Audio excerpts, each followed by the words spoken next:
Welcome to Astounding Stories of Space and Time.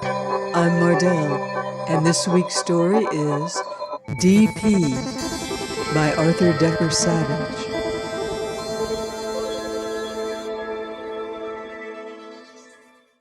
Allen Kinderwood slowed his pace so his forelock would quit bobbing. The damn thing wasn't supposed to bob. It was supposed to be a sort of peaked crest above rugged, handsome features. A dark lock brushed carelessly aside by a man who had more important things to do than fuss with personal grooming. But no matter how carefully he combed it and applied lusto-set, it always bobbed if he walked too fast. But then, why should it matter now? He wasn't looking for a woman tonight. Not when his appointment with the social adjustment counselors was tomorrow morning, and he would get a departure permit. Should get one, he corrected himself. But he had never heard of a petition for a DP being refused. He wanted to spend his last night in the city over here in the main part of C Sector, walking in the restless crowds, trying to settle his thoughts. He moved through slow, aimless eddies of brightly apparelled citizens, avoiding other pedestrians, skaters, and the heavy four-wheeled auto scooters.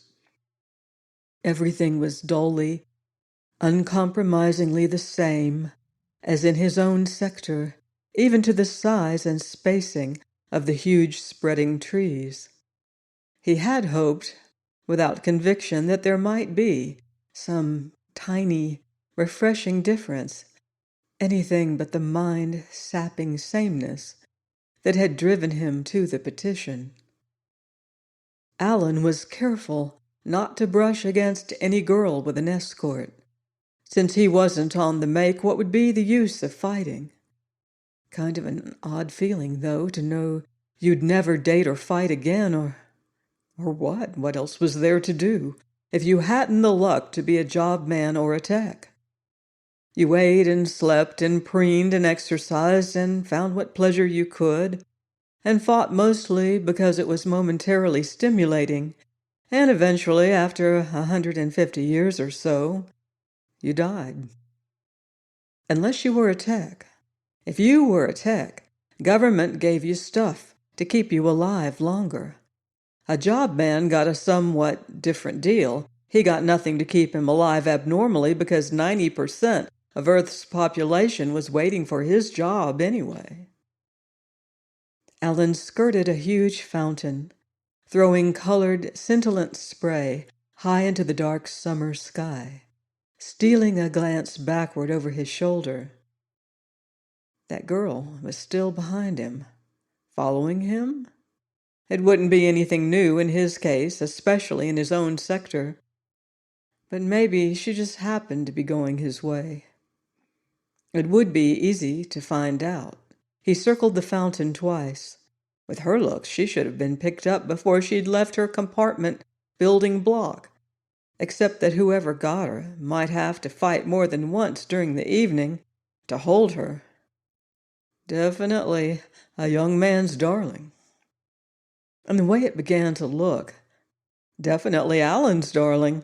On the second trip around, she had backtracked to meet him face to face, her purpose obvious. He tried to dodge, but there was no way it could be done without insult. Damn. Hi, Brute. Netta Marsh. Alone? She ran soft hands along the hard biceps under his short jacket sleeves. The motion threw open her shriekingly bright orange cloak, displaying saucy breasts, creamy abdomen, and beneath her brief jeweled skirt, long, smooth thighs. And the perfume assailed his nostrils with almost physical force. Hi, Netta. Allen Kinderwood. Alone. Natch.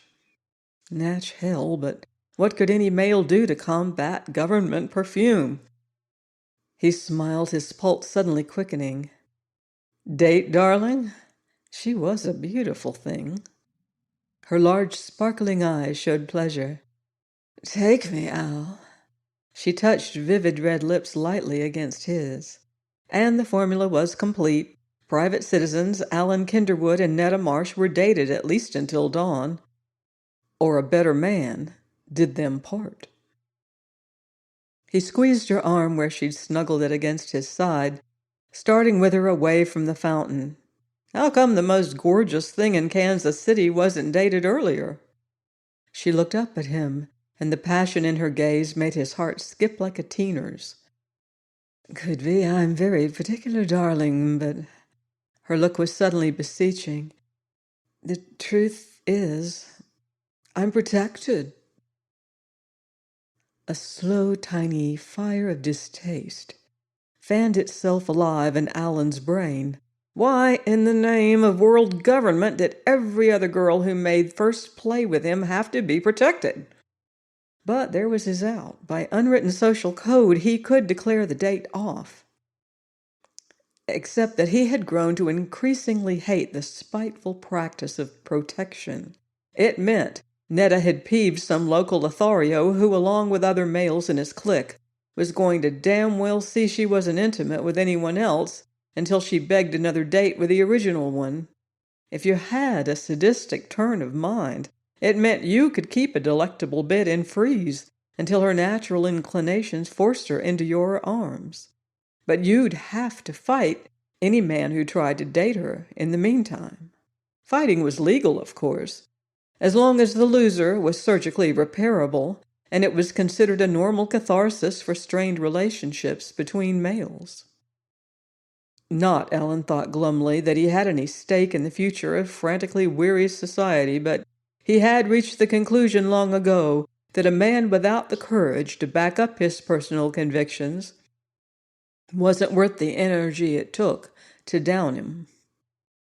He stopped and held Netta against him protectively. I still want the date, Sprite, he said. I'll have to leave early tomorrow, but I'll try to get you out of protection, okay? Her lips trembled. Oh, yes, if you knew how it's been these last few days. He shook her again, but more tenderly. Deal. We'll try to reach your compartment. Living quarters were a sanctuary. No one but a medic could legally enter without invitation. He removed his stainless identification plaque and slipped its chain about her throat. If you see any of the guys who are watching for you, tell me, but don't look at them. He took her arm again and alertly began to work through the throng. Describe your protector. Jeff Neil Hain. He's big, Al, bigger than you. Heavier, but you've got muscles like he never saw. You look faster, too. Allen didn't know him, but the name was revealing. Not that anything but your Earth Society number was official, but use of a double surname meant your father had elected to stay with your mother for at least a while after you were born. Most babies, of course, were immediately turned over to a government creche, but it had always seemed to Allen that kids raised by one or more parents had other advantages, too, although he had never been able to figure out just what they were.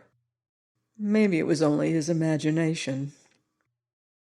At the edge of the park, they chose the nearest double scooter, which showed full battery charge.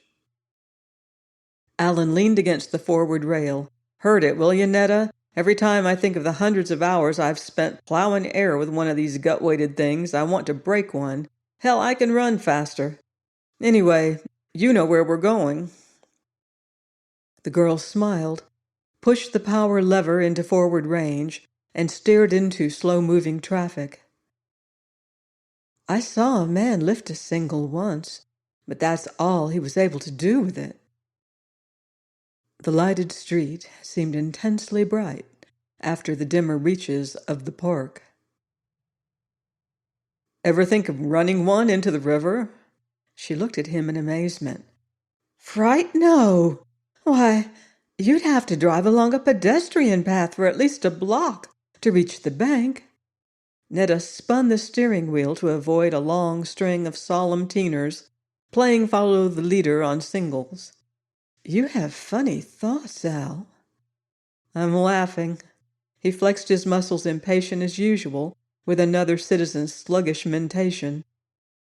I suppose the damn music never gets on your nerves either. Music? Oh, the music. She listened as though for the first time to the muted strains which played continuously throughout the city, calming, soothing, lulling. Of course not. Why should it? They've got it synchronized, said Allen. Government's got it synchronized so you hear it just the same volume. No matter where you are outside, you have to listen to it. Darling, your boredom's showing. He squeezed her hand reassuringly. Don't let me spin you, lovely. I've got the answer. Oh? Yeah. I applied for a DP this morning. Al, no! Why not? He put it like the needle thrust of a fighting knife, daring her to find a reason, half hoping she could. She glanced at him once, quickly, then away. Then she drew a deep breath and let it sigh out. How about Mars, Al? There aren't many service machines, and they even let women do lots of little detailed things. I almost went once. He was watching her shrewdly. Why didn't you? He had fought this one out with himself before. I don't know, just never did. I'll tell you why you really didn't. It'd be too different. When the government provides every convenience, every comfort you can think of here, you can't stand having to work in a mine with an oxygen helmet stuffed into heavy clothes. You can't stand the danger and the fear, and somehow inside you must know it.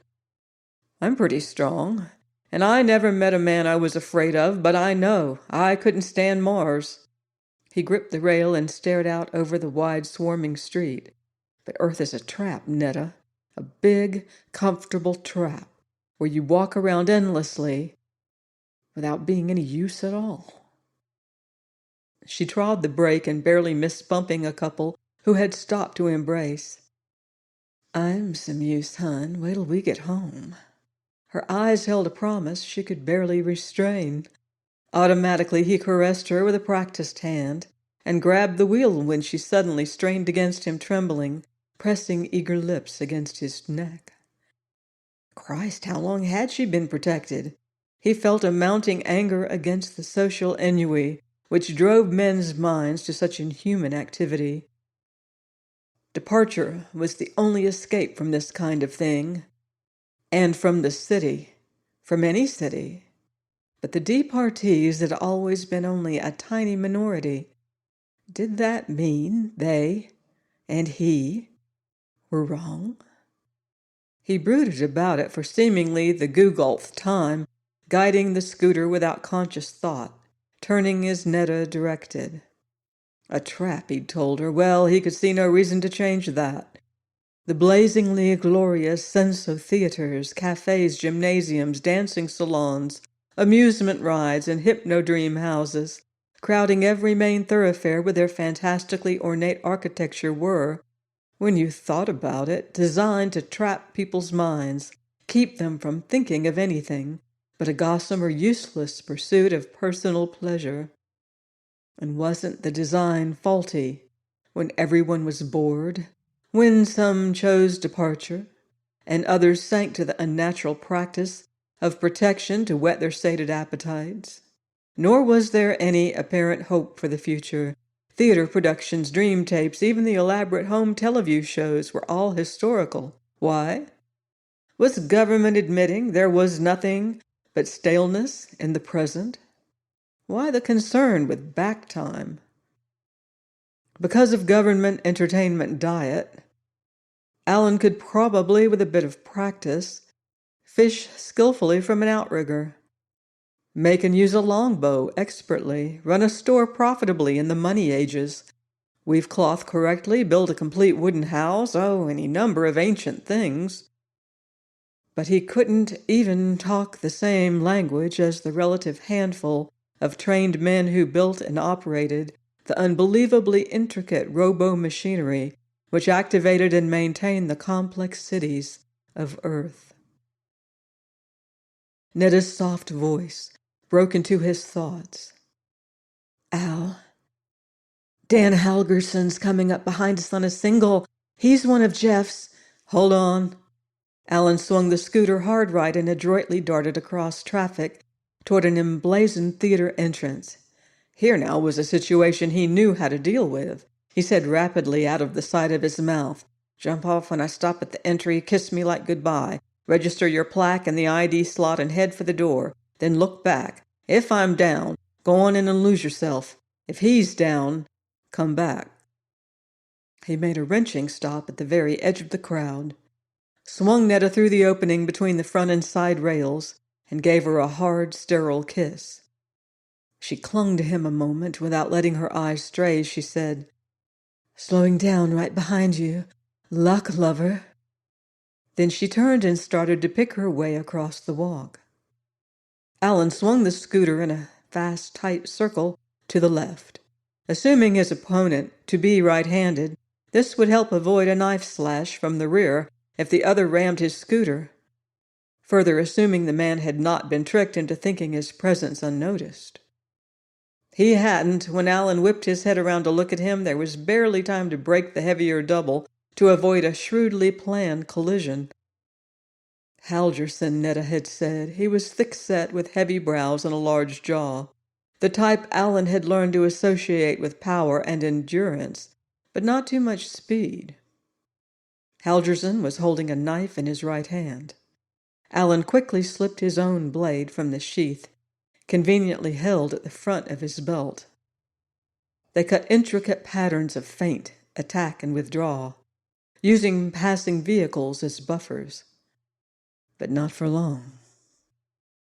A voice from the crowd called, "Fight!" and the space grew miraculously about the combatants, leaving a huge clearing in the street, rimmed solidly with scooters and pedestrians. A few shouts of encouragement began to be heard as individuals selected one or the other of the men as a likely winner. Allen dodged a sudden attempt at a sideswipe collision and the attendant vicious swipe of Halgerson's blade, and then drew first blood by a lightning riposte to the arm. Legal knife target was arm, leg, abdomen, and a forehead cut without thrust, which would obscure vision with blood without doing organic damage. The bright yellow luminescence of a police copter dropped and hovered as Allen tried to follow up his momentary advantage. The scene he knew would now be simultaneously filmed for possible legal record and broadcast on all Teleview news programs. Entertainment for adults, education for the teeners. A feminine voice in the front ranks called, "2 stunts to 1 on Green Jacket," and was immediately taken up by another girl nearby. He had little time to think with satisfaction that no female had ever been forced to pay off a bet of some ingeniously embarrassing public behavior on his account. Halgerson was now trying to maneuver him for a straight ram which would bring them definitely together. He wasn't being weakened by the slow drip of blood from his arm, and he didn't seem to be bothered by pain. And then they were close to the circle rim. Allen swung his scooter, so the cooling downdraft from the copter, coming from above the center of the cleared area, was directly against his back, a method he had devised for knowing his position without having to take his eyes from a close opponent. He let his shoulders droop suddenly, as though he was tired, and at the murmur of disappointment from many onlookers, he began to back slowly away from Halgerson. The blue-jacketed figure rolled into the trap, scowling. He tried again for a head-on ram.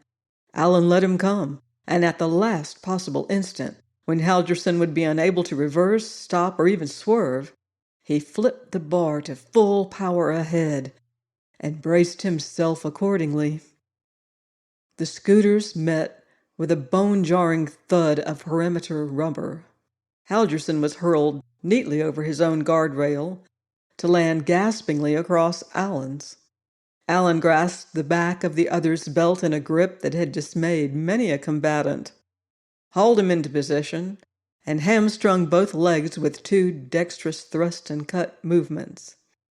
It took but a moment longer to leap above a desperate slash at his own legs, drag the heavier man to the thick floor of the scooter, and render him unconscious with a stamping kick of one sandaled heel.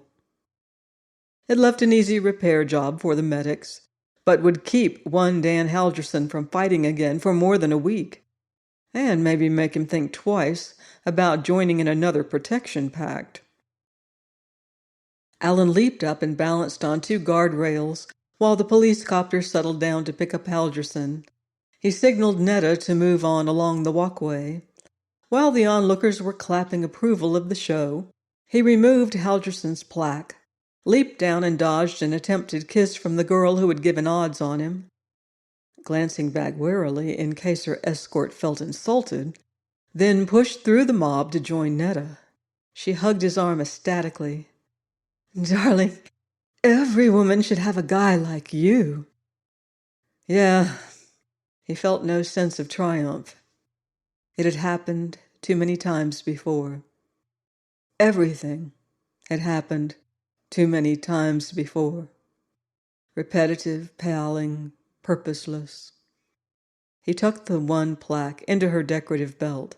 It was Netta's proof that protection was ended, and Halgerson would have to call for it, accompanied by a witness. "Where the hell is your place?" he asked. For a moment he wondered why he didn't just turn abruptly and leave her, social mores notwithstanding. Then Netta's perfume began its chemical magic again, and he carefully straightened his jacket and set his forelock in its proper place. "Netta," he accused lazily, "you're a nymph. Ever tried psycho-conditioning?" She gave him a tender, lingering kiss and burrowed more comfortably in his arms. "Not yet, darling. Would you prefer me less responsive?" Allen patted her as carefully as possible to show approval without arousing her again. "No man would, but it must be rough between dates, isn't it?" And just why should he be worrying about anyone else at this stage of the game? Maybe he wasn't. Maybe he was just curious now that it no longer mattered. She avoided his eyes in the cool semi-gloom of the compartment. "I usually manage to have enough dates until some moron like Neil Hayne puts me under protection." He disengaged himself gently, rolled off the pliant couch, and increased the room's light with the wall knob. "You should register a complaint, Netta. After 3, he'll be forcibly psyched, you know." He dialed the servo console and focused a morning meal menu on the view screen. "Ready for breakfast, Pip?" If you are." Netta came over and lifted the phone from its panel recess. "That number 6 algal protein is supposed to be a new taste sensation. Like?" He shrugged. "Let's try it. It'll be my last go at this robot feed."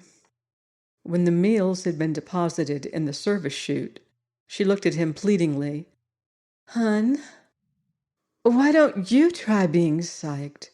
They could make you satisfied with things as they are."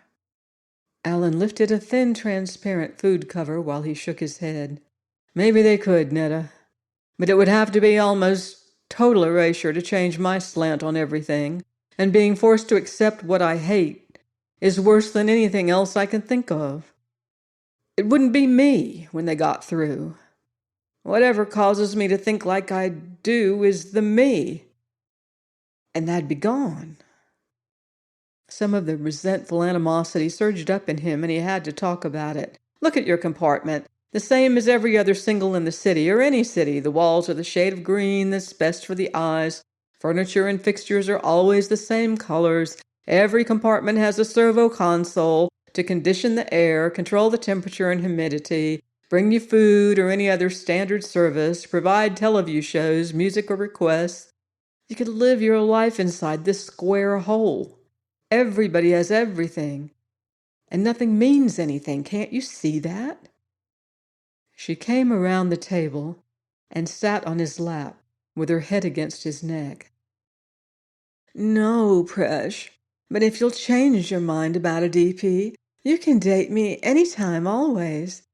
I'd like to share a double with you forever. He traced soothing circles on her smooth back with his fingertips. That's the closest I've ever come to owning anything, he mused. But hun, government owns everything and takes care of everything. When you can always use a thing, well, how could it be better if you owned it? Allen held her against him tightly, fighting the old fight to find words. How could you explain how you felt things to be right or wrong without really knowing the reasons?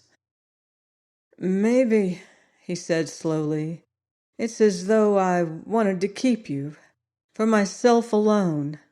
But Netta, if another man made the right approach, could you refuse him?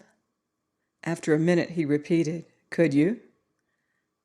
Eventually she made 2 answers. They were warm and wet and dropped onto his chest.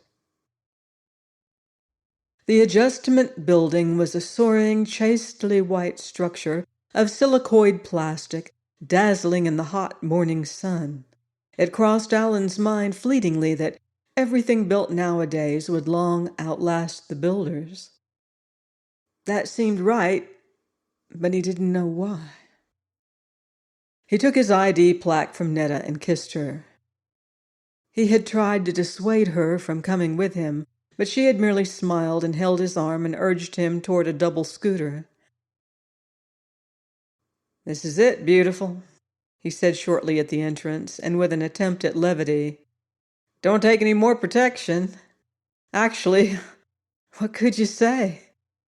He went inside quickly without looking back. At the door marked Kansas City Department of Social Adjustment, he slipped his plaque into the correct slot for a moment and was admitted directly to the waiting room for those who had appointments for the day. There was only one other waiting, a handsome blond youth whose knife was new. Allen sat down in a lounge chair across the room. And Netta came in and sat down beside him. He could have understood almost anything but that. How in the name of fear? Do you think, she said mischievously, taking his hand, the B sector champ is the only one who can get an appointment? Before it could more than flash through Allen's mind that he'd not told her that, the blond youth was standing before them, his eyes hotly on Netta. Then, obviously confused that she was already holding hands, he addressed himself to Allen as though it was what he had intended doing. Marty Bowen, sir. I'm gonna see if they'll let me have a double compartment with some gym apparatus in it. He shifted his weight to the other foot and hung a thumb nervously in his belt, unable to keep from darting glances at Netta.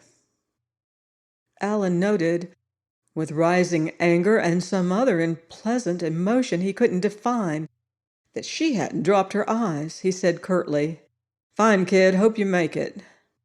The youth mumbled something else and went back to his chair. He had barely seated himself when a voter speaker crooned a number melodiously. With a quick backward glance at Netta, the blond lad went into the council room.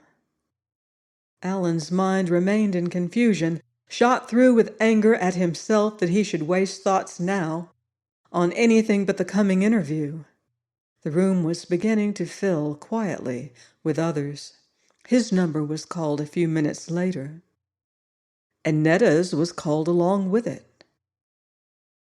Well, the place to get the answer was the council chamber. He got up slowly, barely noticing that Netta continued to hold his hand as they went in. The brilliant room was 2 stories high, with fluted walls and no windows. Obviously, the size was to impress interviewees. But why should they have to be impressed? Wasn't the wisdom of the 5 tech doctors sufficient by itself? Wasn't it? He sat in a chair indicated by the dark-skinned one and listened while the very old one in the center talked to Netta. Had dating the B sector park champion solved her difficulty with the man she had reported? Fine. It was the second such report about him in a year, the other also coming from a girl who was highly sexed.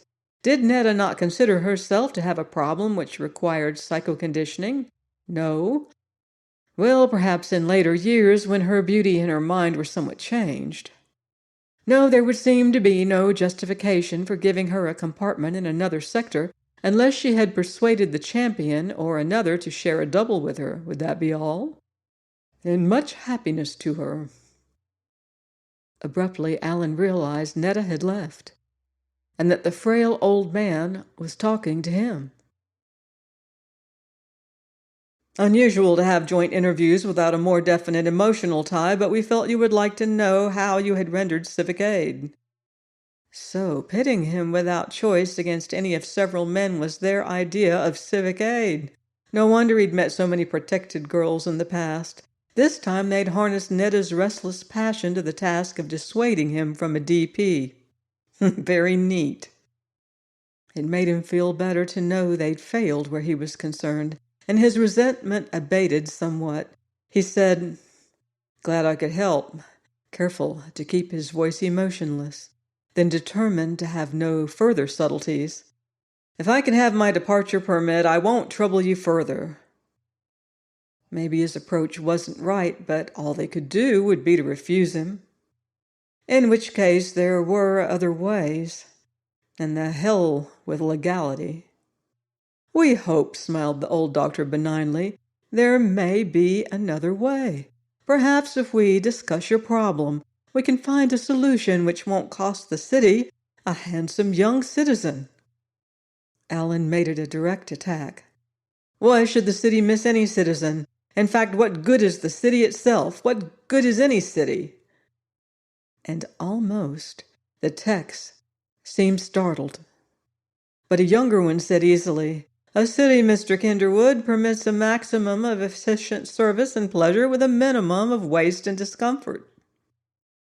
Allen leaned back and stubbornly folded his arms. "I've had enough of pleasures and comforts without meaning, and I've nothing to do, and it doesn't look like anyone's making any progress anywhere. Even on the planets, they're just repeating back-time stuff with modern equipment." The old man waved a hand at the others and looked at Allen intently.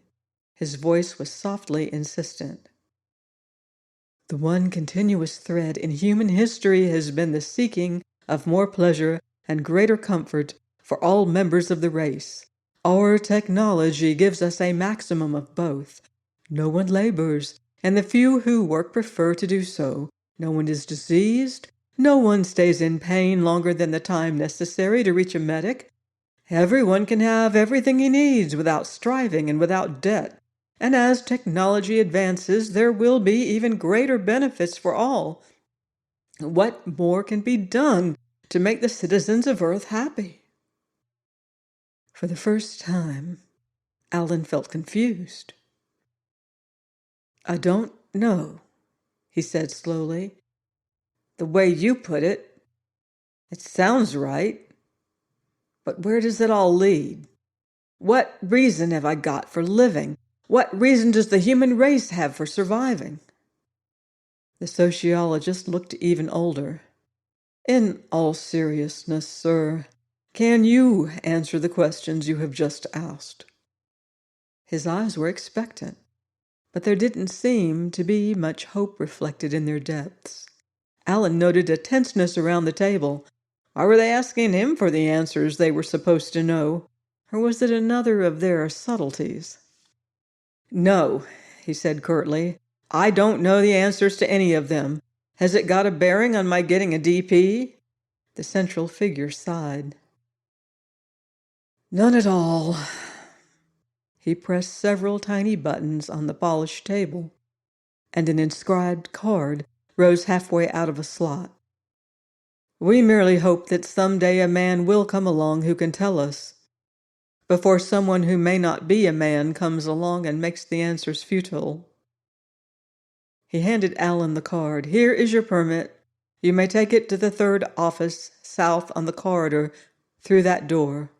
We don't feel it is the answer to your problem, but we admit we don't."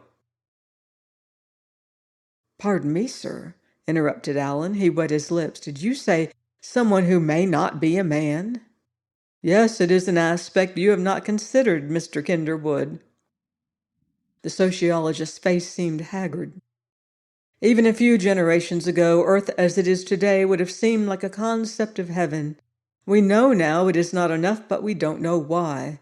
Perhaps if we can reach the stars, the problem will cease to be critical. By the same token, life from the stars may come here first.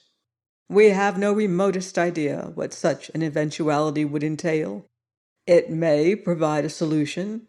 It may quite conceivably send man back to the forests and jungles. You have experienced our only answer to the latter possibility. While providing man with everything to which he has aspired for millenniums, we instill in him, through the media of entertainment, knowledge of all the survival practices known to the backtimers who painfully nurtured civilization from an embryonic idea to its present pinnacle. We can do no more. Allen flexed his arms involuntarily at the sheer enormity of the idea. It was one thing to let a useless race expire, and quite another to think of its being forced back to. But can't anyone think of anything else to do?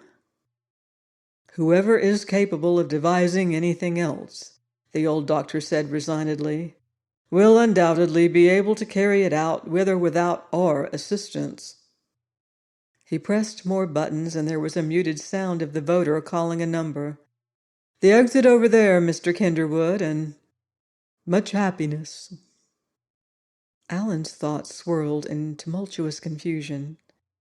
Dimly he realized that man had outstripped himself, and saw with intense bitterness that there was no answer on earth for any ordinary citizen. Or was there? And if there was it worth trying to find? He flung open the door to the corridor violently, as though the force could quiet his mind. Maybe if he didn't use the permit, he could stay and figure out an answer. Netta would be sympathetic and patient while... And then he stopped. Across the wide hallway, Netta stood beneath a window, looking at him, and the blond youth held her with flushed understanding, impatiently waiting, caressing her arm with his hand, binding her to him with the one bond she could not break. She watched Allen start slowly down the corridor. Once when he stumbled, she gave a stifled sob, and tears brimmed and spilled silently when he passed through the door marked Kansas City Department of Euthanasia.